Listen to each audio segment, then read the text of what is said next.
오늘 요한계시록 14장 4절 5절에서 제목이 여자와 더불어 더럽히지 않았고 순결한 자들.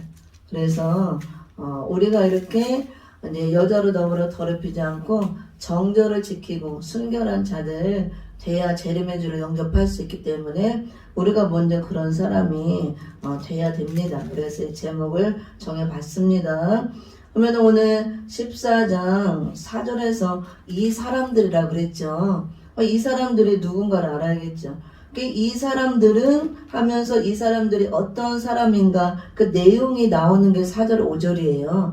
그래서 이 사람들은 첫째로 여자로 더불어 더럽히지 않고 순결을 지키고 그래서 정절이 있는 자들. 그 다음에 두 번째로 어린 양이 어디로 인도하든지 따라가는 자들, 이 사람들. 그리고 또 세 번째로 제가 이제 나눠보는 거예요. 본문의 단락을. 따라가는 자고 사람 가운데서 속량함을 받아 처음 익은 열매로 나오는 자들. 그리고 하나님과 어린 양에게 속한 자들. 또 5절에는 그 입에 거짓말이 없고 흠이 없는 자들 이렇게 나와요. 이 사람들 하면서 이 사람들은 이런 사람들이다 이렇게 소개를 하고 있습니다. 이 사람들이 누구냐? 결국 더럽히지 아니하고 정절을 지킨 자로서 순결한 자들이기 때문에 예수님이 오실 때 정절을 지킨 순결을 지킨 거룩한 신부들이 될 자를 말하는 거예요. 거룩한 신부. 그래서 우리는 예수님의 신부가 돼야 되잖아요. 예수님의 신랑이니까. 예수님의 신부 자격 조건을 말하는 거예요. 예수님이 이제 신랑으로 신부를 데리러 온다 그러잖아요. 재림의 주님은 아무나 데리러 오는 게 아니고 반드시 신부를 데리러 와요. 근데 우리 교회를 이제 신부라 그러죠. 근데 십자가 은혜로 우리가 이제 회개하고 구원받았으면 물과 성령으로 거듭나서 중생했다 그러잖아요. 거듭났다, 태어났다. 근데 바로 신부가 되는 게 아니에요. 이제 태어나서 어린아이기 때문에 예수님의 십자가 은혜를 통해서 예수님과 약혼한 상태예요. 지금까지 교회 시대는 은혜 시대. 그래서 너무 어리기 때문에 이제 태어나서 약혼만 해놓고 아직 결혼할 수 없기 때문에 내가 다시 데리러 온다 그랬잖아요.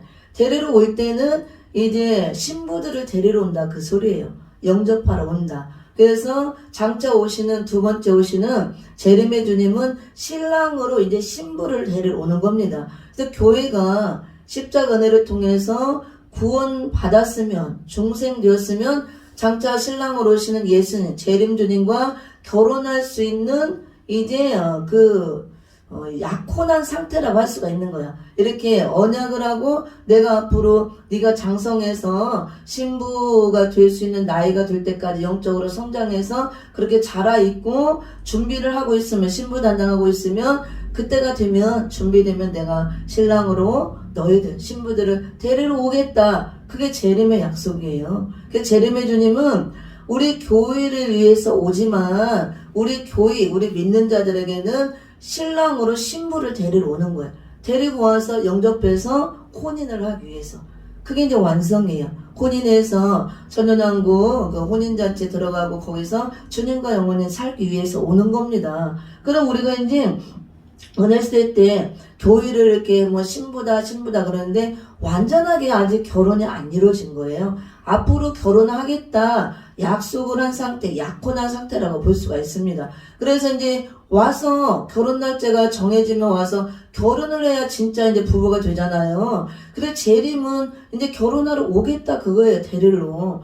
그러면 이제 결혼하겠다 약속을 했으면 약혼한 상태니까 앞으로 장차 결혼할 그 정혼자가 있으니까 우리가 그 사람이 데리러 올 때까지 정결하게 순결을 지키고 있어야겠죠. 그리고 신부가 돼야 결혼하니까 신부 단장을 하고 있어야 되는 거예요.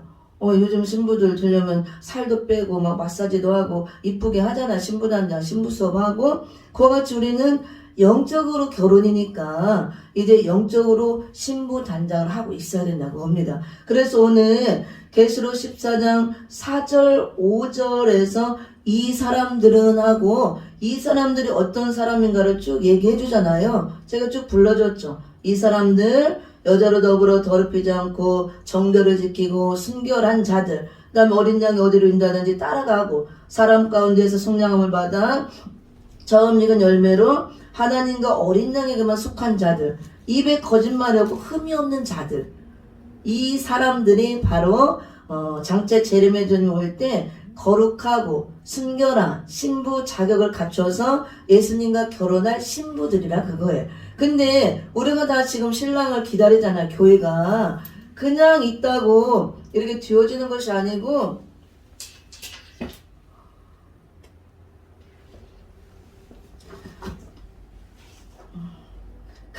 그냥 있다고 되어지는 것이 아니고 우리가 결혼할 수 있는 신부로 자격 조건을 갖추고 있어야 된다 그거예요. 그래서 오늘 계시록 14장 4절 5절은 신부가 갖춰야 될 자격 조건을 말하는 거예요. 우리가 그냥 무작정 교회 다니고 있다가 되는 것이 아니고 예수님은 분명히 내가 오니까 약속된 시간에 올 거니까 준비하고 있으라, 예배하고 있으라, 깨어있으라 그러잖아요. 뭘 깨어있냐?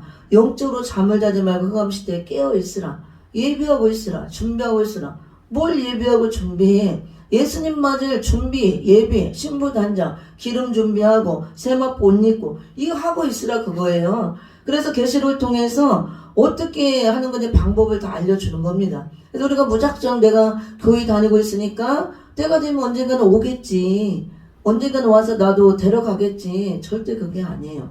하나님은 그냥 이렇게 무작정 하는 것이 아니고 이 성경에 세밀하게 다 기록을 해줬어요. 그래서 하나님께서 알려준 방법대로 우리가 신부 단장도 하고 기다리고 있어야 되고 그 자격 조건을 갖추고 있어야 된다 그겁니다. 그래서 오늘 14장 4절 5절 이 사람들이 바로 신부 단장을 해서 예수님과 결혼할 수 있는 신부의 자격 조건을 갖춘 사람을 말하는 거예요. 그래서 이렇게 갖추고 있어야 예수님 오실 때 거룩한 신부로 취함을 받고 결혼할 수 있다. 그걸 말하는 것입니다. 그래서 이 사람들이 누구냐면 14장 1절에서 예수님과 함께 시온산에 서 있는 14만 4천이라고 얘기합니다. 14장 1절에 보면 또 내가 보니 보라 어린 양이 시온산에 섰고 그와 함께 14만 4천이 서 있는데 그들의 이마에는 어린 양의 이름과 그 아버지의 이름을 쓴 것이 있도다 이렇게 나오죠. 그래서 예수님이 어린 양이 시온산에 섰다는 것은 장차 재림의 주님이 오셔서 시온산에 섰다는 것은 시온산 정부를 이룬다. 시온산은 넓은 차원에서 천국을 의미하는 거예요. 하나님이 계신 거룩한 곳. 그래서 우리가 찬양도 있잖아요. 시온산성 우리가 거룩한 그 산성 올라가서 그런 찬송도 있죠. 그리고 너 시온아 시온 백성 시온의 딸들 우리가 선지서 보면은 이렇게 육적 이스라엘 백성들을 하나님께서 부를 때 너 시온아 시온의 딸들아 시온 백성 이렇게 부릅니다. 구약 때는 육적 이스라엘만 택한 백성이고 선민이고 나머지는 이방이기 때문에 육적 이스라엘을 중심으로 하나님께서 모든 역사를 전개해 가셔요. 그래서 육적 이스라엘만 택한 백성 선민이었기 때문에 너 시온아 그것은 내 택한 백성 천국 백성 하나님 나라 백성이다 그런 뜻이에요. 시온의 딸들아 시온 백성. 그래 시온의 딸들이 음행하였다. 시온의 딸들이 정수리가 딱지가 안 잡고 더러워졌고 음란 행한다 이런 표현도 많잖아요. 근데 영적으로 시온 백성 시온의 딸들 하나님 택한 백성들이 우상 섬기고 이방신을 섬길 때 그렇게 표현하는 거예요. 영적으로 하나님을 떠나서 하나님만 섬겨야 되는데 우상을 섬길 때 시온의 딸들이 음행한다 더럽다 이렇게 표현하는 겁니다. 근데 육적 음행도 당연한 거지만 하나님께서는 항상 영적인 분이기 때문에 영적인 거를 먼저 논하는 거예요. 우리가 그래서 영적인 관계가 바로 되고 거룩하게 되면 육적인 것도 삶에 거룩하게 되어지는 겁니다. 항상 영이 우선이기 때문에 우리 육은 영의 지배를 받잖아요. 그렇게 표현했습니다. 그래서 여기서 시온산은 넓은 차원에서 하나님 나라, 천국, 하나님 계신 거룩한 곳 이런 뜻이에요. 그리고 또 이 시온산은 장차 재림의 주님이 오셔서 이 땅에 이루어질 지상 천국, 지상에 이루어지는 하나님 나라 천년 왕국을 의미하는 겁니다. 재림의 주님이 오시는 목적은 이 세상에 이제 주님이 올 때까지 남아있던 악인들, 끝까지 예수를 믿지 않았던 자들, 예수님을 믿었지만 마지막 때 잘못 믿어서 이렇게 믿음에서 떠난 자들, 예수님을 또 배반하고 떠난 자들, 그 다음에 세속화된 신앙으로 이렇게 전락해서 타락한 자들, 그 떨어지는 자들이 많이 있다고 그랬잖아요. 그런 자들은 똑같이 주님이 올 때 믿긴 믿었지만 잘못 믿었기 때문에 안 믿는 불신자나 똑같이 취급을 당해요. 그래서 같이 심판을 당합니다. 쉽게 얘기하면은 우리가 지금 예수 믿는다 하면서도 이단에 속한 자들 많이 있죠. 대표적으로 우리나라 지금 신천지가 이렇게 성행하고 세계적으로도 이렇게 많은 문제도 있고 하잖아요. 근데 거기에 속한 사람들도 다 내가 하나님 믿는다, 예수님 믿는다, 우리한테 뭐 구원이 있다 그러잖아요. 근데 그들은 바르게 믿지 못하는 거예요. 다른 예수를 믿고 다른 복음을 받아들이고 예수님을 잘못 믿고 있기 때문에 열심히 믿긴 믿지만 그들은 구원을 받을 수가 없어요. 그래서 우리가 성경 말씀도 바르게 깨닫고 바른 진리의 말씀을 받고 이 말씀을 통해서 예수님도 바르게 알고 바르게 믿어야지 이 성경에는 다른 예수도 나오고 다른 복음도 나와요. 이거를 말씀을 왜곡시키고 잘못 해석하고 잘못 가르쳐서 내가 잘못 받아들이고 내가 예수다, 내가 구원자다, 그런 사람을 따라가서 잘못 믿으면 아무리 열심히 믿어봐야 구원이 없는 거예요. 그러니까 잘못 믿는 겁니다. 다 이렇게 진리가 아니고 비진리이기 때문에 그런 자들도 다 믿긴 믿지만 다 떨어지는 거예요. 심판받는다 그 소리입니다. 주님이 올 때. 그래도 주님 올 때 이게 악인들을 심판하러 오시고 그 다음에 의인이 된 자들은 이게 추수해서 의인 바늘에 든 자, 알곡이 된 자들, 이렇게 거룩한 신부 자격을 갖추고 나온 자들은 추수해서 그게 이제 데려가는 거죠. 영접해서 예수님이 이루시는 천년왕국 그리스도 나라, 이 지상에 이루어지는 하나님 나라에 들어가게 하기 위해서 오신다 그거예요. 그러니까 목적이 두 가지죠. 악인들은 심판하기 위해서 오는 거고 우리 의인이 된 자들은 부르러 오는 겁니다. 데리러 오는 겁니다. 그래서 이 땅에 이루어지는 천년왕국 그리스도 나라 지상 천국이기 때문에 악인들은 못 들어가는 거예요. 지상에 이루어지는 천년 동안 이루어지는 하나님 나라가 이루어지기 때문에 다 의인이 된 자만 거룩하게 구별된 자들만 들어가는 겁니다. 곡식으로 말하면 알곡으로 익은 자들, 또 우리가 양과 염소 비유를 보면 양 같은 자들 이렇게 들어갈 수가 있는 겁니다. 그래서 우리가 이제 재림의 주님은 이렇게 악인들을 심판하고 의인이 된 자를 열매가 된 자 곡식들을 추수해서 천년왕국을 이루고 그 안에 들어오게 해서 주님이 통치하는 그 나라가 이루어져서 함께 살기 위해서 오는데 그러면은 우리에게는 이제 또 거룩한 신랑으로 오시는 거잖아 예수님이. 또 우리는 거룩한 신부가 돼서 신랑을 맞이해야 돼요. 그냥 있다고 되어지는 것이 아니고 이렇게 신부 단장을 해서 신부의 자격 조건을 갖추고 있어야 된다 분명히 말씀하고 있습니다. 그래서 계시록 14장 4절 5절은 거룩하게 구별되어서 이렇게 신부 자격 조건을 갖춘 자들, 그들이 재림의 주를 만날 자, 거룩한 신부들로 취함을 받을 자라고 말씀하고 있고 14장 1절에서 그 사람들이 어린 양과 함께 시온산에 서 있는 14만 4천이다 이렇게 얘기를 하고 있는 겁니다. 그래서 이 시온산은 천국을 의미하는데 우리가 이제 넓은 차원에서는 영원한 묵음 천국도 말하지만 우리가 성경에서 보면 천국도 단순하게 한 가지로만 말하지 않아요. 구약 때는 구약은 다 모형이에요. 모형. 장차 오실 예수 그리스도에 대한 모든 걸 모형으로 보여주기 때문에 예언이다 그거죠. 그래서 구약 때는 천국도 모형적으로 보여줬어요. 그래서 모형적으로 보여준 천국이 가나안 천국이에요. 그죠? 이스라엘 백성들이 애굽에서 이제 종살이하다 출애굽하고 피를 바르고 나와서 광야를 건너서 가나안 땅에 들어가잖아요. 젖과 꿀이 흐르는 가나안 땅. 그게 장차 재림의 주님이 오셔서 이룰 이 천년왕국을 모형적으로 보여준 천국이에요. 그래서 앞으로 재림 주님이 오셔서 이루어지는 천국은 지상에 이루어지는 이 천년왕국 시대에 천년 안식 시대 천국을 말합니다. 그래서 천국도 구약 때는 가나안 땅을 모형적인 천국으로 보여줬고 신약 시대는 이제 어디를 천국이라고 하냐면은 예수님이 천국 되신 예수님이 실제로 오셨잖아요. 그래서 회개하라 천국이 가까워왔다. 세례 요한도 외쳤죠. 그 천국이 바로 예수님을 말하는 거예요. 천국 되신 예수님이 실제로 이제 가까이 오시니까 그 천국을 너희가 영접하기 위해서 이 안에 받아들이고 여기 천국을 이루기 위해서 회개하라. 그래서 예수를 영접하라. 그걸 말하는 겁니다. 예수님은 창조주 하나님이시면서 천국을 또 다 창조하신 분이고 주인이셔요. 예수님 자신이 천국이에요. 천국. 그래서 예수님이 실제로 오셨고 신약시대에 우리가 사는 이 시대가 신약시대, 신약 말기 시대라고 하는데 은혜시대 2000년 동안은 어디를 천국이라고 하냐면은 예수님이 천국이고 실제로 오셨기 때문에 천국 되신 예수님을 우리가 믿잖아요. 십자가 지시고 가신 예수를 믿고 구원받으면 그 천국 되신 예수님을 내가 영접해서 내 안에 예수님이 들어왔잖아요. 실제로 예수님이 들어온 게 아니고 성령으로 거듭나서 성령 하나님이 들어옵니다. 그러면 성령도 진리의 영, 그리스도의 영이기 때문에 예수님이 영으로 성령으로 오신 거나 마찬가지예요. 그래서 이 안에 성령과 예수님은 또 삼위일체 동일하다고 할 수가 있습니다. 예수님은 말씀인데 말씀이 우리 안에 들어오는 거. 예수님이 여기 계신 거예요. 말씀으로. 성령이 여기 계시면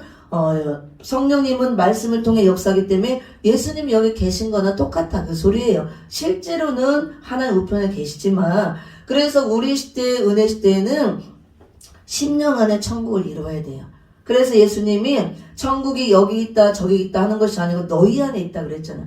예수님이 천국이니까 천국 되신 예수님을 영접해서 내 안에 예수님이 들어오셨으면 이 안에 천국이 이루어진다는 거. 그래서 우리 시대는 물과 성령으로 거듭나서 예수님을 영접해서 이 안에 예수님이 이제 들어와 있는 거예요. 성령님 항상 계시니까. 그래서 이 안에 심령 안에 천국이 이루어져야 된다. 그 소리입니다. 그래서 은혜 시대에는 이제 반드시 예수 믿는 자들은 심령 천국이 이루어져야 돼요. 그래서 우리가 이 땅에 몸담고 발을 딛고 살지만 우리는 이 안에 천국이 이루어졌기 때문에 우리는 또 하늘나라 백성, 하늘의 시민권을 가진 자고 하나님의 자녀가 되었기 때문에 이 몸은 이 땅에 있지만 우리 시민권은 하늘에 있어요. 하늘나라 백성이다 그거예요. 우리가 시온 백성이 된 거예요. 우리가 시온이 되고 하나님의 자녀, 하나님의 백성. 구약 때는 육적 이스라엘이 시온이 되었지만 은혜 시대는 교회를 이제 시온이라고 하는 거예요. 교회. 여기가 하나님 나라. 우리가 시온, 하나님의 백성이 되었다 그 뜻입니다. 이해하죠? 그래서 우리 심령에 각자 예수를 믿는다면 천국이 이루어져야 되고 그리고 우리가 집에 가면 가정이 있죠. 가정이 천국이 이루어져야 돼요. 이 교회가 천국이 이루어져야 되고 그렇게 심령 천국을 이뤘다가 죽죠. 죽으면 이제 영혼만 불려가고 육신 흙으로 가죠. 그러면 죽으면 어디로 가냐? 영혼이 육신 흙으로 가고 영혼이 이제 천국 가죠. 근데 어떤 천국에 가냐? 낙원 천국에 들어가는 거예요. 영혼만. 몸은 못 갑니다. 그래서 창세 이후로 죽었던 모든 사람들 예수 믿고 죽은 자들은 그 영혼이 지금 다 낙원 천국에 들어가 있는 거예요. 그 낙원 천국은 영혼만 들어갈 수 있는 곳이에요. 그래서 가서 쉬고 있습니다. 쉬고 있는 게 뭐 이렇게 편안하게 어디 소파에 앉아 쉬는 개념이 아니고 잔다 그게 잔다. 그래서 우리 믿고 죽은 자들은 죽는 게 아니고 잔다 그랬어요. 잔다고. 그래서 예수님도 나사로가 죽었을 때 내 친구 나사로가 잠들었다 그랬잖아요. 내가 깨우러 간다. 그러니까 우리는 예수를 믿고 구원받고 죽으면 내 영혼이 낙원 천국에 들어가서 편하게 이렇게 쉬고 있는 겁니다. 자고 있다 그걸. 그래서 자다가 깰 때가 있다 그랬잖아요. 그게 재림의 올 때 그걸 부활이라고 하는 겁니다. 그래서 우리에게는 사망이 없는 거예요. 믿고 구원받은 자 내가 확실하게 거듭났다면 이게 죽음이 아니고 우리가 자고 있다 재림의 주님이 오실 때 이렇게 부활을 할 수가 있기 때문에 그래서 우리가 부활 소망에 있고 우리 믿는 자들은 그래서 사망을 두려워하지 않는 것입니다. 죽는 게 아니기 때문에 그래서 이렇게 14만 4천이 시온산에 섰다 어린 양과 함께 그랬는데 이 시온산은 천국을 의미하는 것이고 재림의 주님이 오셔서 이 지상에 이루어지는 지상 천국을 말하는 거예요. 그래서 내가 천국에 대해서 설명하려고 설명하는데 구약 때는 가나안 땅을 모형적인 천국으로 보여주었고 우리가 신학 때 은혜 받고 구원받으면 이제 내 안의 천국, 심령 천국을 이루고 그 사람이 신앙생활 잘하다 죽으면 영혼이 낙원 천국에 들어가 쉬고 있습니다. 그리고 이제 앞으로 다가오는 천국이 지상 천국이라 그거예요. 은혜 시대 2000년 동안은 전부 다 십자가 되신 예수를 믿고 이제 구원받고 죽으면 전부 다 낙원 천국에 보내는 시대. 하지만 천국을 그래서 하나만 알면 안 된다 그거예요. 우리가 이제 예수 믿으면 천국, 죽으면 지옥 그러잖아요. 그 말씀이 맞아요. 근데 성경을 우리가 자세히 창세기부터 보면은 천국도 한 곳만 얘기한 것이 아니고 점진적으로 이렇게 커지고 이루어져서 완성이 되는 걸 보여주는 거예요. 아까 그래서 구약 때는 가나안 천국을 모형적으로 보여줬고 그 천년왕국 천국을 모형적으로 보여준 것이고 우리가 예수 믿고 구원받으면 심령천국, 그 다음에 잘 믿다 죽으면 우리 영혼이 낙원천국 쉬고 있다가 그걸로 끝이 아니고 재림의 주님이 오시는 목적이 지상 천국을 이루기 위해서 온다 그거예요. 그래서 재림의 주님이 오셔서 이루시는 천국은 이제 영원한 지금 보이지 않는 영원한 무궁세계의 천국을 말하는 것이 아니고 거기는 지금 천국이 있지만 낙원 천국도 우리 눈에 안 보이고 영원한 하나님이 계시는 무궁천국도 마지막 종착역은 무궁천국이에요. 하나님과 영원히 사는 곳, 영생하는 곳. 그것을 말하는 게 아니고 우리가 지금 살고 있는 이 흙땅, 지구 땅이 천국이 이루어진다 그거예요. 그래서 지상에 이루어지는 천국이라고 해서 지상천국. 1000년 동안 이루어진다 그래서 천년 왕국시대. 왕국시대라는 것은 예수님이 친히 만왕의 왕이 되어서 통치하시는 예수님의 나라라 그거예요. 그래서 지상천국이라고 얘기하고 1000년 동안 이루어지는 천국이기 때문에 천년 왕국시대라고 하고 1000년 동안 이렇게 천국이 이루어지고 우리가 쉼을 얻는 곳이기 때문에 지상, 천국, 또 뭐 낙원, 천국 이렇게도 얘기합니다. 우리에게 에덴 동산의 그 축복을 줬지만 마귀에게 뺏겼잖아요. 그래서 누리지 못했기 때문에 에덴의 회복이라고 할 수가 있는 거예요. 이렇게 범죄하기 전에 그 에덴 동산의 회복. 그래서 우리에게 누리라고 주시는 겁니다. 천년왕국 천년 동안. 그래서 재림의 주님이 오셔서 만왕의 왕이 돼서 이 천년왕국을 친히 통치하신다 그거예요. 그리고 우리 신부된 자들을 그곳에 데려가서 함께 산다. 그것이 계시록이고 재림의 주님이 오시는 목적이 그거예요. 근데 거기도 지상에 이루어지는 하나님 나라기 때문에 악인은 못 들어가요. 이 천국은 절대로 죄를 갖고 못 들어가기 때문에 죄를 회개한 자, 의인이 된 자만 들어가는 겁니다. 그래서 악인은 들어갈 수가 없고 이제 우리에게 오는 천국은 은혜 시대는 지금까지 예수 믿고 구원받으세요. 그리고 예수 믿고 구원받으면 물과 성령으로 거듭나서 내 영혼이 거듭나서 죽어야만 가는 천국이었어요. 그쵸? 죽어야 천국 가는 거예요. 영과 혼이, 영과 여기 영혼과 여기 분리돼서 영혼만 낙원 천국에 가고 육신은 흙으로 가고. 그렇지만 장차 주님이 오셔서 이 땅에 이루어지는 그 지상 천국은 죽어서 가는 게 아니고 우리 육체를 갖고 들어가는 천국이에요. 이 지상의 천국이 이루어지니까 영혼만 있으면 보여요, 안 보여요?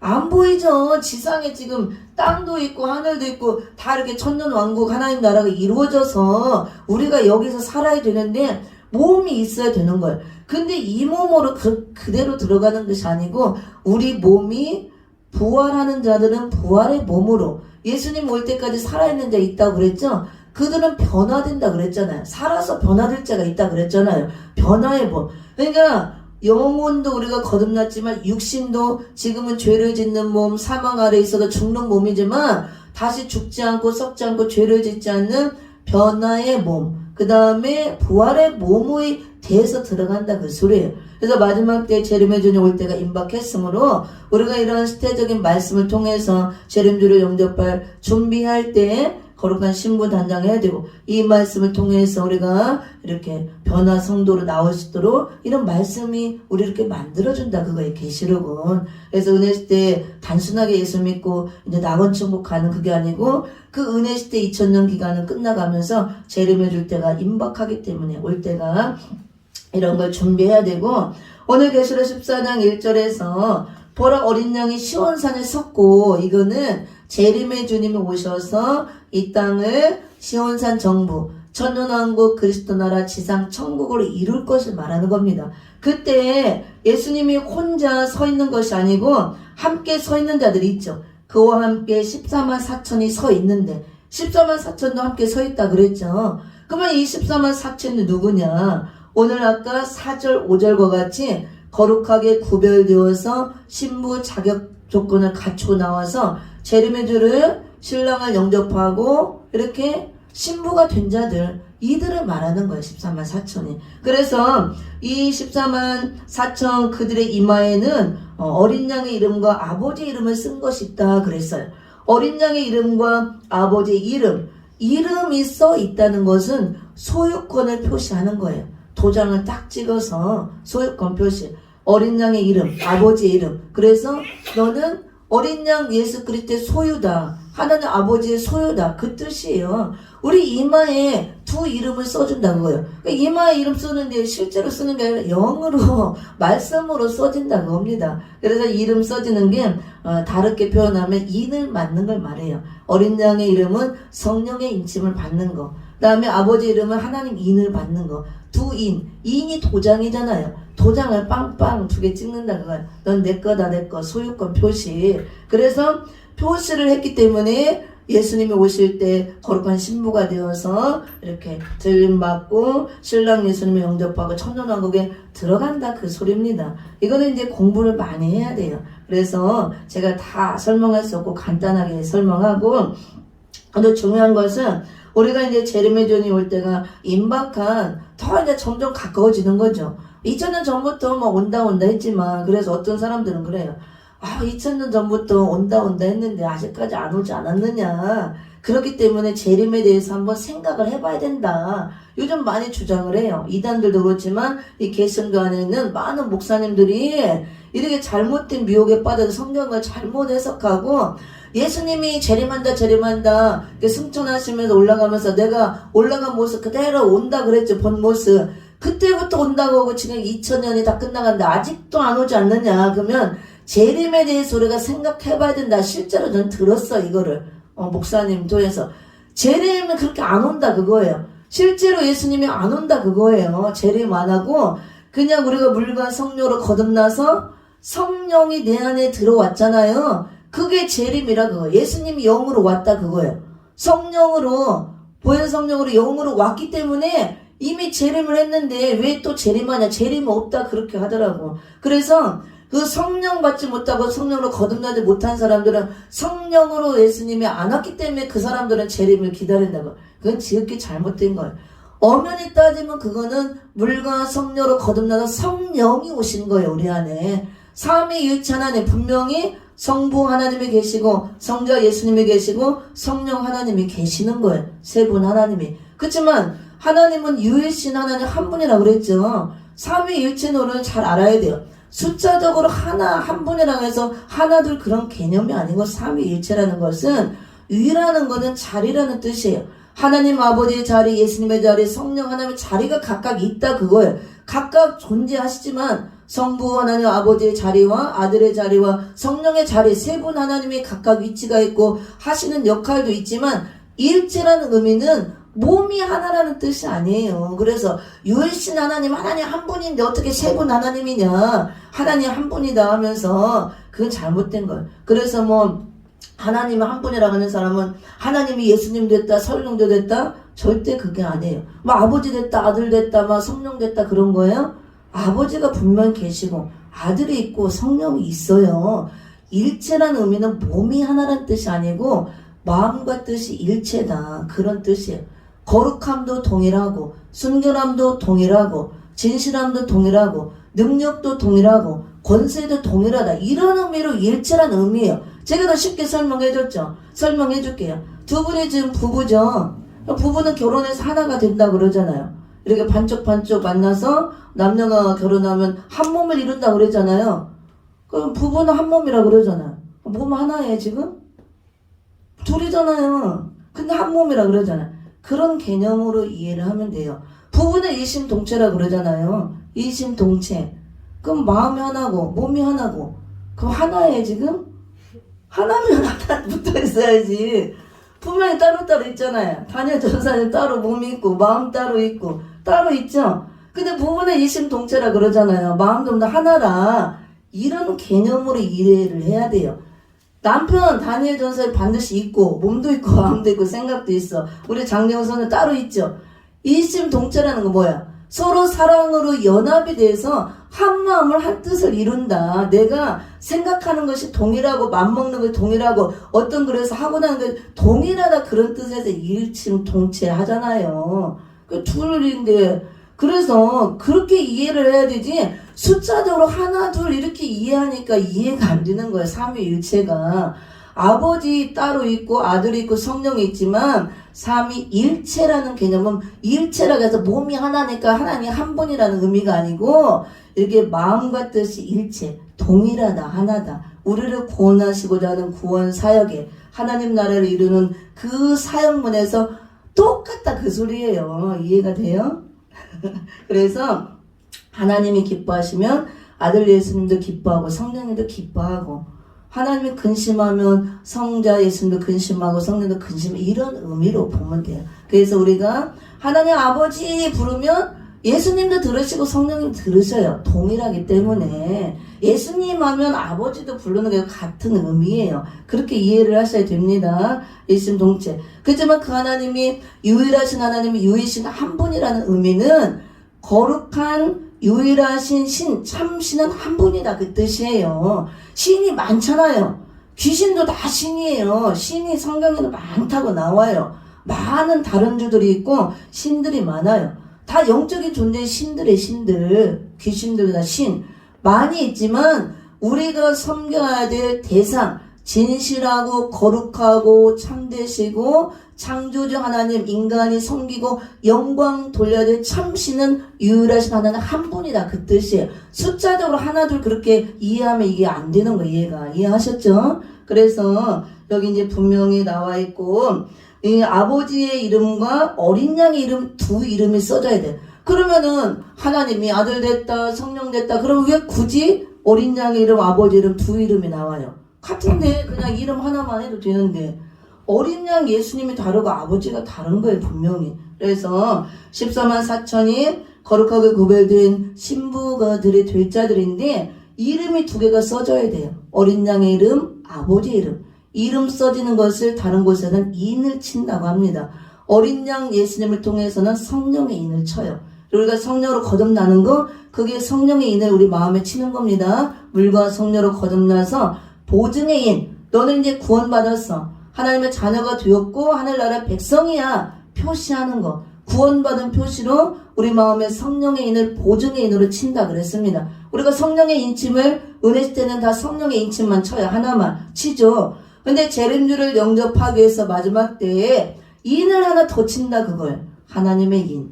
이 하나님의 인은 어디다 치냐? 이마에 친다 그랬어요. 이마에. 성령의 인은 우리 마음에 친다 그랬어요. 구원의 표시로. 영혼 구원. 근데 하나님의 인을 맞으려면 성령의 인을 먼저 맞고 거듭나야 돼요.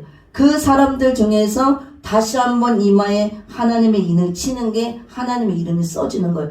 하나님의 인을 치는 거는 도장으로 치는데 말씀을 통해서 인을 치는데 이마는 중심 사상을 말해요. 이 마지막 때 이런 시대적인 말씀을 통해서 이 중심 사상을 말씀 사상으로 무장시킨다 그런 뜻이에요. 그래서 이 말씀으로 계속 들어가면서 사상 무장을 시키는 것을 이마에 인을 친다 이렇게 얘기를 합니다. 그래서 우리가 마지막 때에 재림의 주님이 올 때 우리가 거룩한 신부로 구별되어져 나오고 주님 올 때 많은 환난과 또 재앙과 많은 일들이 있기 때문에 이마에 이 물과 성령으로 거듭난 거 어린 양 이름 써지는 거 성령의 인침 하나만 갖고 안 되고 하나님 인을 하나 더 맞고 이름이 하나 더 써져야 되고 그렇게 입맞은 종들 입맞은 표시가 있는 자들이 또 변화 성도가 되고 재림주를 영접하는 거룩한 성도가 되고 이런 환난 시대 환난에 빠지지 않도록 재앙을 받지 않도록 보호해준다는 표시예요. 그래서 이제 이런 것들은 더 공부해야 되고 재림의 주님 올 때 7년 환란이 있는데 전 3년 반 동안은 인으로 갈라요. 인을 맞았나 안 맞았느냐. 그 3년 반은 표로 가르는 거예요. 짐승의 표. 표를 받냐 안 받느냐. 이런 거 이제 앞으로 공부를 하고 그래서 오늘 14장 1절에 어린 양이 시온산에 섰고 어린 양 예수님이 재림주로 오셔서 시온산 정부를 세운다는 거예요. 시온산 강림에서 이 땅을 악한 자들을 심판하고 심판한 후에 천년왕국 그리스도 나라 시온산을 이룬다 그 뜻입니다.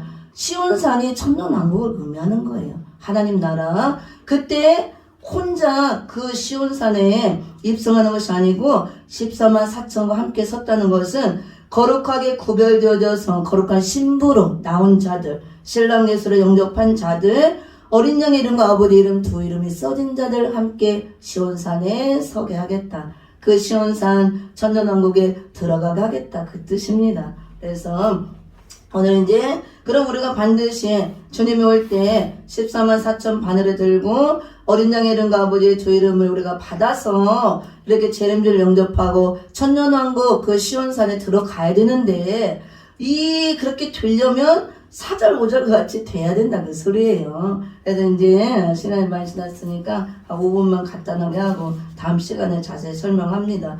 그래서 이 사람들은 14만 4천 시온산에 입성할 자들을 말하고 그 14만 4천 자격 조건 거룩한 구별된 신부들이 될 자, 여자로 더불어 더럽히지 않고 순결한 자라. 그래서 순결을 지키고 있어야 돼요. 그러면 더럽힌다는 것은 육적으로 더럽히는 걸 말하는 게 아니고 영적으로 정절을 지키고 거룩한 신부로 순결하게 나와 있어야 돼. 그 뜻이에요. 그러면 여자로 더불어 이게 문자적인 육적인 여자를 말하는 게 아니에요. 계시록은 많은 부분이 상징적으로 써있기 때문에 그 상징적인 비밀로 감춰있기 때문에 비밀을 드러내서 해석을 해야 됩니다. 여기서 말하는 여자는 교회를 의미합니다. 근데 마지막 때 교회가 두 여자로 나눈다고 그랬어요. 계시록 12장 1절에서 보면은 해를 옷 입은 한 여자, 해를 옷 입은 한 여자는 햇빛 같은 진리의 말씀을 옷 입듯이 무장하고 나오는 여자, 교회. 그래 진리의 말씀을 옷 입듯이 무장해서 완전히 진리의 말씀으로 햇빛같이 빛이 나고 영광스럽게 되어진 여자, 교회. 우리 개개인이 또 교회잖아요. 그렇게 된 사람. 우리가 그렇게 돼야 재림주를 영접할 수 있는 것입니다. 그리고 또 다른 여기는 주님 올 때 구원받는 여자, 교회를 말하는 거예요. 해를 옷 입은 여자, 신령한 영적 교회라고 할 수가 있고 다른 여자가 하나 또 나와요. 교회라고 그랬습니다. 여자는 17장 4절에 보면 그 여자는 자줏빛과 붉은빛 옷을 입고 금과 보석과 진주로 꾸미고 손에 금잔을 가졌는데 가증한 물건과 그의 음행에 더러운 것들에 가득하더라. 여자 나왔죠. 아까 12장 1절의 여자는 해를 옷 입은 한 여자. 우리는 해를 옷 입고 나오는 여자가 돼야 돼요. 해는 말씀이거든요. 여호와 하나님 해요. 방패시여 10편 84편 11절에. 그래서 햇빛 같은 진리의 말씀을 옷 입듯이 완전 무장해서 우리가 말씀화가 되고 이렇게 빛이 나 있고 영광스럽게 돼 있고 구별되어 있고 이렇게 교회가 나와 있어야 되고 우리 개개인이 교회이기 때문에 우리가 그렇게 돼 있어야 된다 그겁니다. 그래 주님 올 때 재림주를 영접하고 구원을 받을 수 있다는 거 보이고 다른 한 여자가 나오는데 17장 4절 읽어봤죠. 이 여자는 자줏빛과 붉은빛 옷을 입었대요. 아까 12장 1절의 여자는 해를 옷 입었다 그랬죠. 진리의 말씀 반대죠. 자줏빛과 붉은빛 옷 이게 음녀예요. 음녀교회. 그래서 계시록에서는 두 여자가 나옵니다. 두 교회. 주님 올 때 햇빛 같은 진리의 말씀을 옷 입듯이 무장하고 나오는 신령한 영적 교회로 구별된 교회로 신부 준비된 교회로 재림주를 영접할 교회 구원받을 교회. 또 반대로 하나는 세속화되고 타락화되고 바벨화돼서 이게 바벨교회 또 음녀교회. 그래서 자줏빛과 붉은빛 옷을 입은 음녀들 음녀교회. 이 교회는 심판의 대상이 돼요. 다 교회가 구원이 아닙니다. 교회 심판이 있습니다. 그러니까 이런 계시록은 이걸 보여주는 거예요. 은혜 시대 말씀이 아니에요. 어떻게 해야 우리가 재림주를 영접할 수 있는가 그걸 알려주는 겁니다. 그래서 이 여자는 자줏빛과 붉은빛 옷을 입었다는 것은 음녀의 옷을 보이는 거예요. 자줏빛, 왕들, 귀족들, 부유한 자들이 입었던 그 비단 옷 색깔 옛날 자주장사 그 누디아도 나왔었죠. 부유함을 상징해. 육적 부유함. 육적으로 막 부유해. 그리고 또 붉은 옷. 이건 사상으로 물들은 걸 말해요. 붉은 사상. 그래서 3절에 붉은 짐승을 탔다 그랬잖아요. 17장 3절에 보면 곧 성령으로 나를 데리고 광야로 가니라. 내가 보니 여자가 붉은빛 짐승을 탔는데 그 짐승의 몸에 하나님을 모독하는 이름들이 가득하고 7머리에 10뿔이 있으며. 그래서 4절에 이 여자가 3절의 여자가 같은 건데 4절에서는 자줏빛과 붉은빛 옷을 입었다 그랬고 3절에서는 붉은빛 짐승을 탔다 그랬잖아. 우리 신부는 붉은빛 짐승을 타면 끝장나는 거예요. 붉은빛 짐승은 마지막 때 하나님을 최고로 대적하고 나오는 붉은 사상을 갖고 나오는 무슬림 공산주의 짐승을 말합니다. 그들의 사상을 받아들이고 그들과 타협하고 협상하는 협상주의로 나오는 게 붉은 짐승을 타고 나오는 거예요. 공산주의가 등장한다고 옛날부터 있었지만 말세에 더 강하게 일어나고 우리 대한민국에 등장했잖아요 지금. 그래서 그런 공산주의 그 정부와 손을 잡고 타협하고 협상하는 게 교회가 그렇게 그런 정부와 타협하면 음녀 정부와 손을 잡고 타협하면 붉은 짐승을 타는 거예요. 협상주의. 그게 다 음녀가 되는 거예요. 교회가 많이 그렇게 나온다 그거예요. 대형 교회일수록 가능성이 커요. 돈이 있고 세력이 크기 때문에 정부와 이렇게 협착을 한다고 하나 되어서 타협하고 서로 이용 가치가 있으니까 그게 붉은 짐승을 타는 거예요. 그게 음녀가 되는 것입니다. 그리고 붉은 옷을 입은 게 붉은 짐승들과 손을 잡고 타협하고 협상들이 나오는 거 그게 붉은 옷을 입는 거예요. 사상이 물들었다 그 뜻이에요. 붉은 사상으로. 그래서 이렇게 되면 주님 올 때 다 심판받고 그리고 이런 교회를 음력교회라고 하는 것입니다.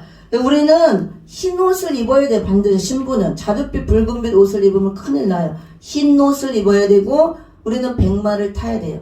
재림주가 백마를 타고 오기 때문에 우리는 백마를 타고 가야지. 붉은 짐승을 타면 다 음녀예요. 음녀. 그리고 붉은 옷을 입도 다 음녀. 반드시 흰 옷을 입고 백마를 타고 백마 타신 주님만 따라가야 우리가 정결하고 순결한 신부가 될 수가 있는 것입니다. 그래서 말세 교회 사대교회를 통해서 보여주는데 옷들이 다 더러워진다 그랬잖아. 이 사상이 다 물들어서 붉은 옷을 입는다 그 소리에 지금 더러워지는 거. 빨아 입으라 그랬잖아. 빨아 입으라. 흰 옷으로 빨리. 이 계시록은 재림의 주를 맞이할수록 신부 단장시켜주는 말씀이에요. 옷을 빨아 입어라. 빨가벗으면 갖춰 입어라. 이게 빨리 물을 빼라 그래. 더러운 사상이 물들었으면.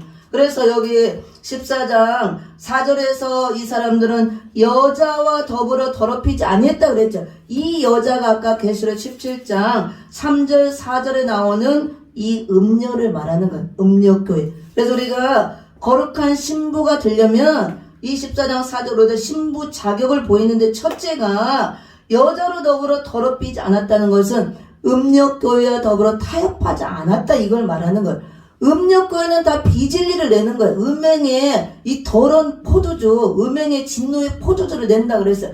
비진리를 말하는 거예요. 성경에 진리를 말하지 않고 전부 다 인본주의로 전하고 다 비진리. 이 포도주를 다 내기 때문에 그걸 먹고 다 취해 있고 음녀가 되고 그래서 음력교회와 타협한다는 것은 음력교회에서 내는 비진리의 사상을 받아들이고 받아먹고 용납하는 게 바로 타협하는 것. 그게 신앙의 정도를 잃어버리고 내가 그렇게 되면 내가 음녀가 된다 그 소리입니다. 그래서 주님 올 때 거룩한 신부가 되려면 첫째로 여자로 더불어 더럽히지 않고 정도를 지킨 영적 순결함이 있어야 된다고 봅니다. 여자는 음력교회 우리가 더불어 타협하지 않고 음력교회에서 나오는 비진리를 용납하지 않고 받아들이지 않는 거, 음료 정권과 우리가 협상하지 않는 거, 짐승을 타지 않는 거, 붉은 짐승, 이게 거룩한 신부가 되고 순결한 자로 정도를 지키는 거, 이게 첫째예요. 이렇게 돼 있어야 되고, 근데 뭘 알아야 지키든지 말든지 하죠, 그렇죠? 내용을 알아야 뭐가 없는지, 뭘 지키는 건지, 어떻게 순결을 지키는 건지. 그래서 계시록을 교회들에게 주는 거예요. 알려주는 거. 그 다음에 두 번째는 이렇게 영적 순결함이 있어야 되고 정도를 지키고 어린 양이 어디로 인도하든지 따라가는 자. 어린 양 예수님만 따라가야 된다 그거예요. 계시록에는 어린 양이 30번이 넘게 나와요. 어린 양, 어린 양, 어린 양. 예수님이 어린 양으로 오셔서 십자가를 지셨잖아요. 그래서 초림이나 재림이나 다 어린 양이에요. 어린 양 예수님만 따라가야 된다. 어디로 가든지. 근데 이 마지막 때는 교회들이 말로는 예수님 하는데 어린 양 안 따라가요. 전부 다 사람 따라가고 착한 이런 세력을 따라가고 큰 교회 따라가고 큰 교회 유명한 목사님 따라가고 큰 무슨 이렇게 권력을 가진 사람 따라가고 돈 많은 사람 따라가고 어린 양 예수님 안 따라가요. 말로만 따라가지. 우리는 아무리 어렵고 힘들고 내가 고난 가운데 있어도 오직 어린 양 예수님만 따라가야 구원을 받을 수가 있습니다. 그리고 또 그 다음에 어디로 인도하든지 아굴골짜기든 어디든 예수님이 오라 하면 가야 되는 거예요. 따라가야 돼 예수님이. 왜냐면 예수님이 우리 앞서 가고 우리가 예수님 따라가면 우리는 아무 걱정할 게 없어요. 예수님이 십자가에다 승리했고 우리 왕이 되어서 우리 앞서 행하시고 우리를 인도하기 때문에 어디로 가든지 우리를 안전하게 보호하고 좋은 길을 열어주지 우리를 죽이는 지옥으로 끌려가는 분이 아니에요. 천국으로 데려가기 위해서 우리를 인도하기 때문에 우리 인간의 눈으로 볼 때는 아굴 꼴짝이 같을지라도 예수님을 따라가면 되는 겁니다. 그럼 우리가 승리할 수가 있고 천국으로 갈 수가 있는 겁니다. 그 다음에 또 사람 가운데서 성령을 받아 처음 익은 열매로 하나님과 어린 양에 속한 자들이라 그랬죠. 우리가 주님을 올 때 열매가 돼서 나와야 돼. 처음 익은 열매. 사람 가운데서 속량함을 받아. 수많은 사람들 속량함은 십자가 은혜로 우리가 죄사함을 받는 걸 말해요. 많은 사람들 은혜 시대 십자가 은혜를 통해서 속량함, 죄사함 받고 나왔죠. 그런데 그렇게 나와서 주님이 올 때는 열매로 다 나와 있어야 된다고 합니다. 알곡으로 이거 있어야 되고 좋은 포도나무 열매를 맺고 나와야 있어야 돼. 그게 예수님이 오셔서 이제 인류를 추수하기 위해서 오잖아요. 처음 추수하기 때문에 처음 익은 열매라고 이렇게 표현하는 겁니다. 그래서 우리가 제레미야 주님 올 때 반드시 곡식으로는 알곡으로 이것을 있어야 되고 또 그 다음에 이사야서 5장 같은 데 보면은 극상품 포도나무 열매, 좋은 열매, 아름다운 열매로 내가 나와 있어야 돼. 내가 열매가 돼야 돼요. 예수님이 신부를 취하러 오는 것은 열매를 받으러 오는 거예요. 우리가 열매가 돼 있어야 되고 쭉 정리되어 있으면 큰일 나요. 다 불태운다 그랬죠? 가라지과도 안 되고 그리고 반드시 곡식으로 익었고 충실한 곡식으로 익어 있어야 되고 열매가 돼 있어야 우리가 추수가 되어지고 전년원각에 들어갈 수 있는 겁니다. 처음 익은 열매. 그래도 열매가 어떻게 되어지는가 이런 것도 계시록에 다 나와요. 열매 맺는 과정 이런 것들. 그리고 하나님과 어린 양에 속한 자들. 이건 소속을 말하는 거예요. 소속. 우리 소속이 하나님의 소속 어린 양의 소속에만 있어야 된다 그 뜻이에요. 그래서 13만 1절에 이마에 어린 양 이름과 아버지 이름을 쓴 것이 있도다. 소속이 어린 양께만 속하고 하나님께만 속했다 그 뜻이에요. 우리 인간들은 이 땅에 살 동안 많은 단체를 만들죠. 총회도 막 엄청나게 많이 갈라져 있고 교단도 막 많이 갈라져 있고 총회도 많고 총회 보면 막 노예들 뭐 여기 신학교 여기 교회 저기 교회 막 단체들이 엄청 많아요. 그렇죠? 그래서 다 소속이 돼 있잖아요. 우리도 뭐 어디 교단에 어느 총회에 가입이 돼야 된다. 가입하고 어느 노예에 속해 있고 어느 교회에 이렇게 등록이 돼 있고 누구 목사님 아래 있고 또 어느 단체 엄청 많잖아요. 소속이 많죠. 그러면 의미가 없는 거예요. 그게 필요 없다는 게 아니고 그거는 하나님의 나라를 이루기 위해서 하나님의 일을 효과적으로 하기 위해서 인간이 만들어 놓은 소속과 단체에 불과해요. 그걸로 구원이 이루어지는 건 아니에요. 내가 어느 소속에 있고 어느 단체에 있고 큰 교단에 속해 있고 누구 밑에 있고 큰 교회 안에 있고 어디 들어있다고 그게 구원의 조건에 도는 거 아니다 그거예요. 그거는 내가 하나님의 일을 우리가 좀 더 조직적으로 효과적으로 하기 위해서 단체도 만들고 소속도 만들어서 해야 되는 거예요. 그게 아니면 막 질서가 없고 무질서하고 일을 제대로 못하겠죠. 걔들은 단체 만들고 우리 목사님 하나님 그런 귀한 은사를 줬잖아요. 이렇게 어떤 단체를 조직하고 이끌고 만들고 끌어갈 수 있는 그런 지혜와 지도력 그것도 아무나 못하는 거예요. 누군가는 그런 것도 만들고 세우고 이끌고 가고 해주는 지도자가 있어야 우리가 또 일을 하잖아요. 그냥 없으면 그냥 무분별하게 질서가 안 세워지고 체계적으로 일을 못하는 거예요. 그래서 하나님께서 그런 것도 세우도록 하는 거죠. 그래서 우리 세상 나라도 보면 이 대통령이 있고 또 이렇게 장관들 세우고 다 세우잖아요. 그렇게 소속을 만들고 단체를 만들고 그래야 체계적으로 일을 할 수 있기 때문에 그렇지만 그것이 구원받는 조건은 안 되는 거예요. 그렇죠? 그래서 우리는 영적으로 내가 어느 교단에 소속, 어느 노예에 소속, 어느 교회 소속, 누구 밑에 어떤 단체에 소속 돼 있어도 하나님의 일을 하기 위해서 하는 것이지 그걸로 내가 구원받는 조건이 안 되고 우리가 그렇게 속해 있지만 영적으로는 하나님과 어린 양에게만 속해 있어야 된다 그 뜻이에요. 소속이 하나님의 소속, 어린 양의 소속 그게 안 돼 있으면 아무 의미가 없어요. 아무리 뭐 어디 큰 교단 있고 어디 큰 교회에 속해 있어도 우리가 영적으로 어린 양에게 소속이 안 돼 있고 아버지의 소속이 안 돼 있으면 의미 없다고요. 구원이 없다 그겁니다. 그래서 어린 양에게 속한 자들, 아버지에게 속한 자들, 하나님의 어린 양에게 소속이 돼 있는 게 아까 두 이름 써지는 거예요. 어린 양의 이름, 아버지 이름. 이해하시죠? 인을 두 개 맞는 거. 성령의 인, 하나님의 인. 그래서 우리는 성령의 인을 맞았지만 이 말씀으로 하나님의 인은 말씀으로 사상무장을 시키는 거예요. 이렇게 완전히 진리의 무장, 진리로 이 복음으로 마지막 때 복음으로 복음 무장, 사상 무장 시키는 거. 그래도 말씀을 부지런히 들어야 무장이 되겠죠. 우리가 사상으로 무장시키는 거는 한 번, 두 번 듣고 교육시켜도 되는 게 아닙니다. 공산주의자들은 엄청난 사상교육을 시키잖아요. 막 밤낮으로 외우고 막 사상교육, 사상을 세뇌세는. 그래서 빨갛게 그 사상에 물이 들잖아요. 어렸을 때부터. 근데 그 물을 빼기가 쉽지 않잖아요. 사상. 이 똑같은 거예요. 하나님 말씀도 하나님의 그 말씀으로 이마 인을 친다는 것은 이 말씀으로 우리를 사상교육 시키는 거예요.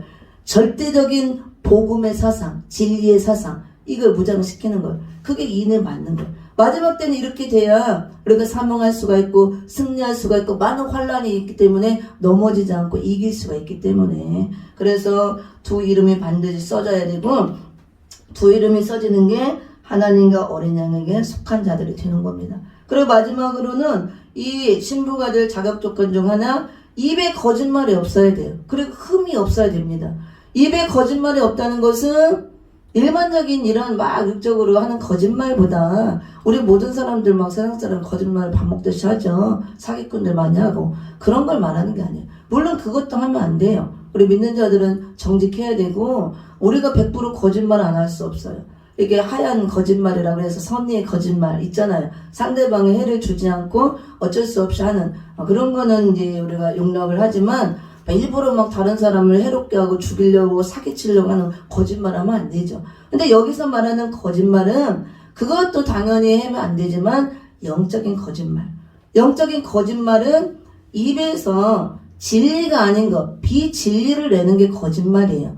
말씀을 지어내는 거, 왜곡시켜서 잘못 해석해서 전하는 거, 이단들이 전하는 거, 신천지 다 입에서 거짓말을 내는 거예요. 비진리. 진짜 진리가 아니잖아요. 그 이만희 그 사람이 그분이 이렇게 예수님이 아니잖아요. 재림주가. 근데 거기만 와야 구원이 있다. 우리만 구원이 있다. 그 밑으로 다 와야 된다 그러잖아. 그러니까 잘못된 거짓이라는 거. 그래서 거기는 이 14장 1절에 이 시온산을 자기네가 시온산이라 그래요. 자기네가 천국이다 그 소리예요. 그래서 자기네한테만 와야 구원받는다. 나머지는 다 바벨이고 다 심판이다 그렇게 얘기를 합니다.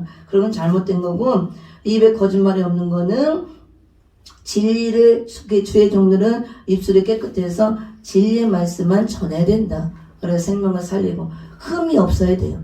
흠이 없다는 건 흠집 안 나야 되는데 영과 혼과 몸이 흠이 없이, 이건 정결하게 구별된 삶, 거룩한 삶을 살아가라 그 뜻입니다. 이제 성경을 시간을 많이 갖고 다 할 수 없으니까 딱 두 개만 읽어보고 찾아보고 마칩니다. 이게 원래 분량이 많고 자세히 하려면 성경 구절도 많이 나와야 돼요. 근데 설교에서는 다 할 수가 없고 이제 성경 공부할 때 이런 거 세밀하게 해야겠죠. 그래서 그 입에 거짓말이 없고, 한번 계시록을 22장을 찾아봅니다. 22장 15절. 거짓말하는 자는 어디로 가는가? 22장 15절. 시작. 개들과 점술가들과 음행하는 자들과 살인자들과 우상 숭배자들과 및 거짓말을 좋아하며 지어내는 자는 다 성 밖에 있으리라. 아멘. 여기 이제 성 밖에 다 내쳐질 자 나오는데, 여러 부류가 있지만 그 중에 거짓말을 좋아하며 지어내는 자 나오죠. 그래서 거짓말하면 지옥 간다 그 소리. 그만 봐. 일반적으로 예수 믿는 자도 거짓말 많이 하는데 다 지옥 가겠네? 그런 의미가 아니고, 우리가 육적으로 사는 사람들, 예수를 모르고 거듭나지 못하고 구원받지 못한 자들은 다 이렇게 살아요. 개처럼, 짐승처럼 육신의 정욕대로 살죠. 그 다음에 점치고 막 이렇게 무당 찾아다니고 점술가들 이렇게 삽니다. 하나님 믿지 않으므로 또 음행하죠. 마음대로 육신의 전욕대로 살인하죠. 그 다음에 우상 숭배하죠. 하나님 떠나 사는 것 자체가 음행이고 음욕 우상 숭배이기 때문에 거짓말 밥 먹듯이 하고, 안 믿는 사람 당연히 다 이렇게 살고, 우리도 옛날에 다 이렇게 살았어요. 정도의 차이는 있지만 예수 안 믿으면 다 누구나 이렇게 살아요.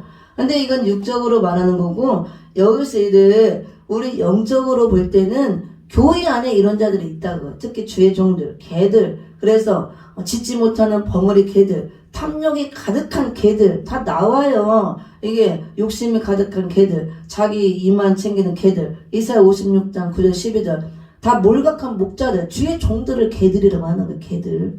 그리고 또 점술가들, 예수 믿으면서도 무당 쫓아다니고 또 영적인 예수 무당들도 많잖아. 내가 예언해준다, 점쳐준다. 다 그렇게 신앙생활 하는 자들. 음행하는 거, 영적 행음하는 거, 아까 음녀가 되는 거, 음력교에 타협하는 거, 살인자들, 영적 살인자들, 강단에서 살린다 하면서 다 비진리로 죽이는 자들.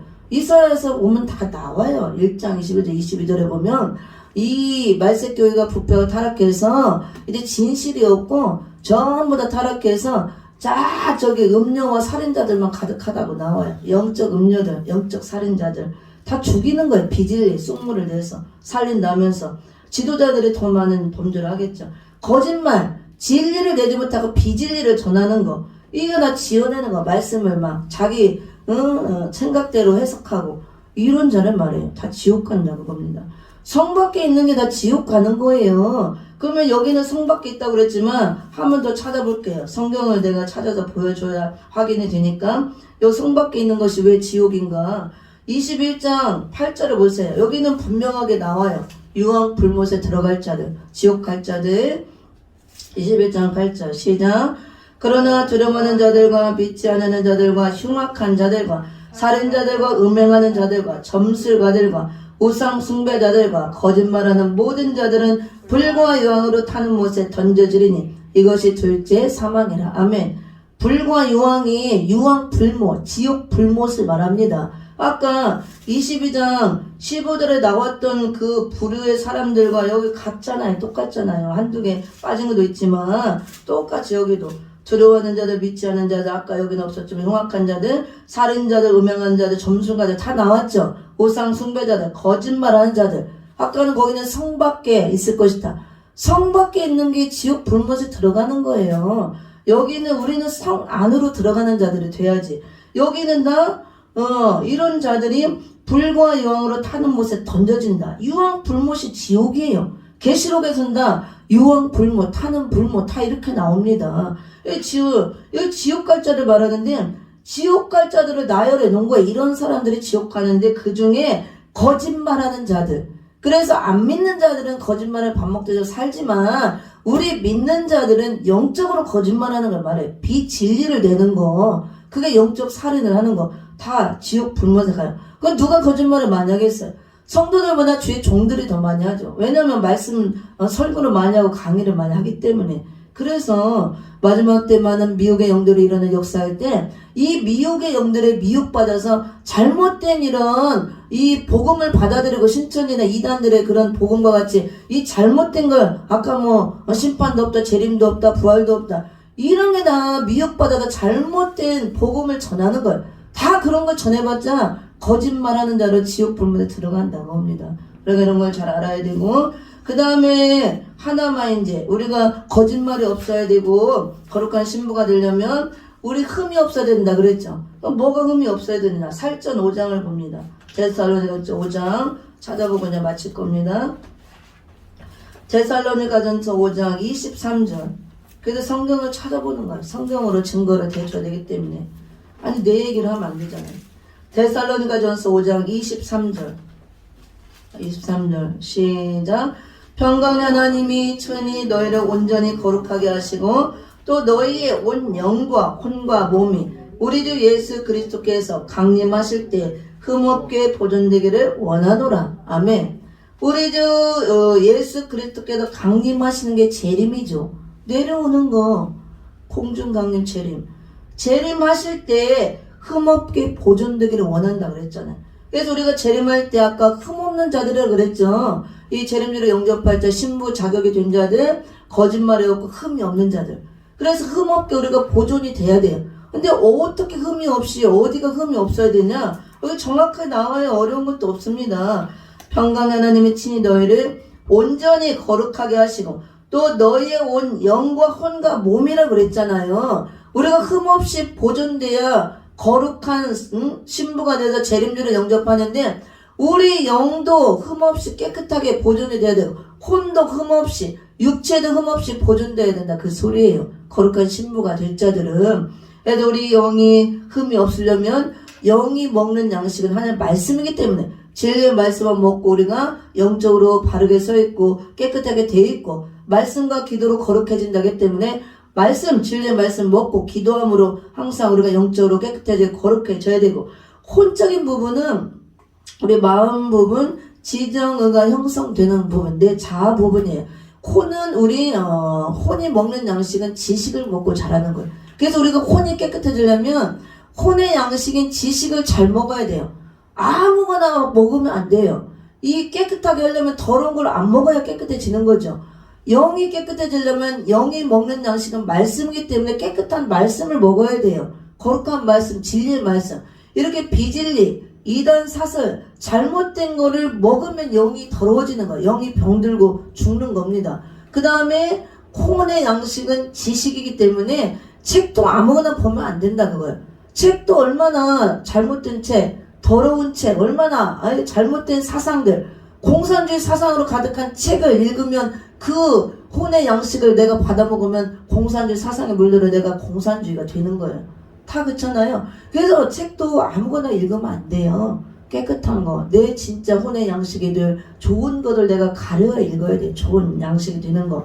그 다음에 우리가 혼적인 거로 받아들일 때 이 미디어를 통해서 많이 받아들이죠. TV, 또 영화, 드라마, 그 다음에 이거 유튜브 엄청나죠? 유튜브에 깨끗한 거만 있어요? 더러운 게 더 많아요. 폭력적인 거, 음란한 거 엄청나죠? 다 막 요즘에 어린아이고 청년 다 노출이 돼서 다 점령을 당하는 거예요. 그걸 보고 듣고 그게 내가 혼의 양식으로 취하는 거예요. 이런 걸 조심해야 된다는 거. 그 다음에 육은 말 그대로 몸을 더럽히는 거예요. 더러운 거 먹으면 술 먹고 마약하고 담배 피고 그 육체 망가지고 더러워지겠죠. 방탕하고 이렇게 살면 그런 걸 말하는 겁니다. 영과 혼과 육이 흠없이 보존되기를 원한다 그랬잖아요. 영혼도 흠없이 보존돼야 되고 혼도, 영도, 혼도, 육도. 왜냐면 재림의 주님에 올 때 거룩한 신부들은 변화의 몸 아니면 부활체로 나오는 부활의 몸, 이 깨끗한 몸이 있고 우리 몸이 거룩한 몸으로 돼야 맞이하기 때문에 영도 혼도 몸도 흠없게 보존되기를 원한다 얘기하고 있습니다. 그래서 우리가 깨끗하게 살 수 있도록 노력을 해야 돼요. 여기도 보니까 23절에 살전 5장 23절에 나왔죠. 평강의 하나님이 친히 너희를 온전히 거룩하게 한다고 그랬잖아요. 근데 재림의 주님이 올 때 우리가 영과 혼과 혼이 흠없게 보존이 돼야 되는데 그 보존되는 상태를 거룩하다고 하는 거예요. 우리 오늘 오전에 또 이준호 목사님이 설교한 내용에도 나와요. 우리 그리스도의 에베소서 거기에 했는데 우리를 온전하게 해서 이렇게 봉사하게 하고 그리스도 몸을 세우기 위해서 우리에게 이런 직분을 준다고 그랬어요. 선지자로 복음 전하는 자로 목사로 교수로 각각 직분을 주시는 이유는 그리스도의 몸을 세우기 위해서. 교회는 그리스도의 몸이라고 했잖아요. 우리는 각각 지체. 근데 그리스도의 몸을 우리 지체가 연합해서 온전하게 세우기 위해서는 우리가 봉사를 해야 돼요. 근데 봉사를 할 때 우리가 온전하게 깨끗하게 되어서 그 몸과 마음으로 열심히 각자 봉사를 할 때 그것이 연합이 돼서 그리스도의 몸을 이룬다 그랬습니다. 그래서 이 거룩은 굉장히 중요한 거예요. 재림의 주님이 신랑으로 온전한 거룩한 분으로 오기 때문에 우리가 거룩한 신부가 돼야 되고 계속 거룩해질 수 있도록 우리가 성화 과정을 밟잖아요. 이렇게 계속 해야 되는 겁니다. 오늘 계시록 14장 4절 5절 그 내용이 장차 재림의 주님이 오셨을 때 신부로 취할 자들, 신부 자격 조건을 갖춘 자들을 말하는 겁니다. 그래서 우리가 그렇게 갖추고 있어야 거룩한 신부가 되어지고 재림주를 영접할 수 있는 것입니다. 앞으로 이제 기도하면서 계속 말씀 듣고 묵상하면서 다 그런 반열에 들어가기를 예수 이름으로 부탁을 드립니다.